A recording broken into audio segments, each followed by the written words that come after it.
हम लोगों से नहीं बल्कि अपनी बनाई हुई इमेज से अटैच होते हैं। रिश्ते में हम जब किसी से अटैच होते हैं, भावनात्मक लगाव रखते हैं, तो उस व्यक्ति की भावना या उस व्यक्ति का जो पल पल जीवन है, उसकी जो जीवंतता है, उसको महत्व नहीं देते हैं।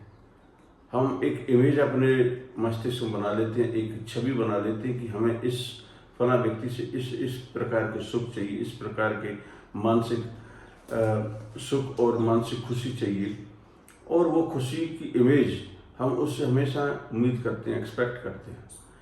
तो हम जो संबंध बना रहे हैं वो अपनी इमेज से बना रहे हैं, जो हमारी डिमांड्स है, जो हमारी डिजायर्स हैं, हमारी उम्मीदें हैं किसी व्यक्ति से या किसी अवधारणा से, या जो संपत्ति है जिनसे हम लगाव रखते हैं, तो उनसे हम उम्मीदें रखते हैं। उन उम्मीदों से एक इमेज बना लेते हैं कि इस तरह का सुख, इस तरह की मानसिक खुशी हमें चाहिए, और उस इमेज से संबंध बनाते हैं।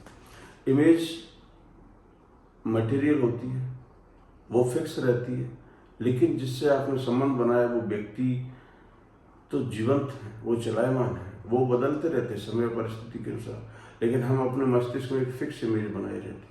तो जब भी वो इमेज और उस व्यक्ति की जो वास्तविक स्थिति है उसमें टकराव होता है, तो हमें मानसिक पीड़ा और दुख होती है। इसलिए कहते हैं कि अटैचमेंट मानसिक पीड़ा और दुख का सबसे बड़ा कारण है। हम डायरेक्ट या सीधे तौर पे वर्तमान में रिश्ते में नहीं होते किसी व्यक्ति से, या किसी भी वस्तु से या अवधारणा से डायरेक्ट रिलेशन में नहीं होते, वर्तमान में होते। हम उसकी एक छवि बनाए होते हैं, उस छवि से हम एक रिश्ता रखते हैं, और छवि फिक्स्ड है।